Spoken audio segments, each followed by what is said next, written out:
It's hard enough to catch up on missed debt payments, but when a creditor freezes your bank account, you find yourself without money to pay rent, groceries, and other daily living expenses.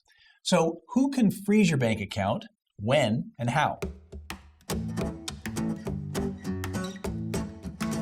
I'm Doug Hoyes, a licensed insolvency trustee with Hoyes Michaelis & Associates.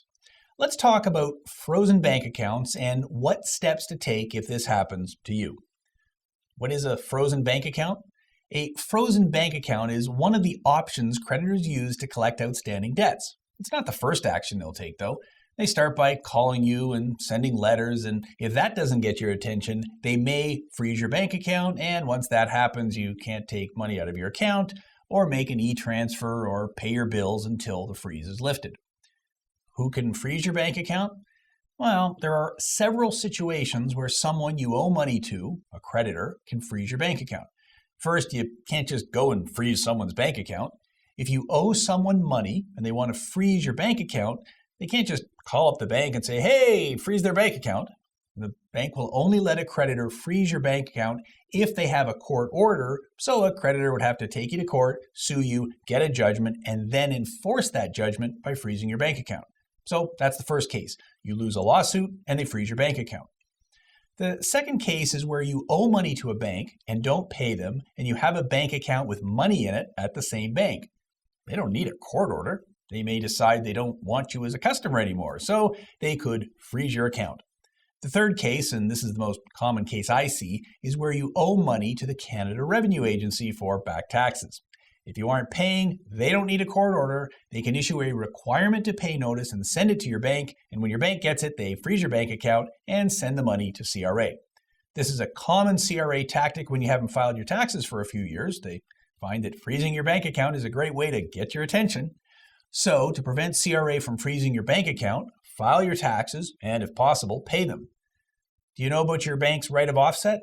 I mentioned your bank. If you owe them money and they don't want you as a customer, they can freeze your bank account, but they also have another power called the right of offset. If you owe money to Bank A and you also have an account at Bank A, then this bank can take the payment out of your bank account to offset any overdue payments without telling you because, well, that's the deal you agreed to many years ago when you set up your accounts with them. While you can continue to use your bank account, any new money you put in is also subject to this right of seizure. What are your next steps if your accounts have been frozen? Your first line of defense if you're behind on your payments is to work with your creditors to come up with a repayment plan, or talk with a licensed insolvency trustee about filing a consumer proposal or bankruptcy.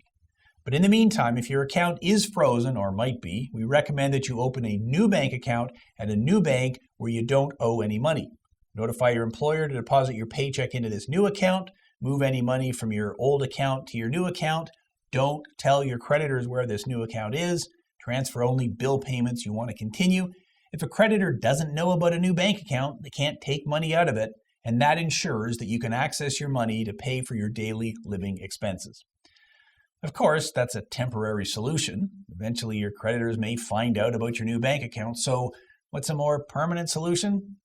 Well, if you're unable to pay your debts and you're worried about your bank account being frozen, talk to a licensed insolvency trustee about a consumer proposal or bankruptcy. If you file for either of these options, it will stop all creditor actions, including freezing your bank account. When you meet with us at Hoyes Michaelis & Associates and our licensed insolvency trustees, we'll help you figure out what options you can take next to improve your financial situation. For more information on frozen bank accounts, visit our website at hoyes.com.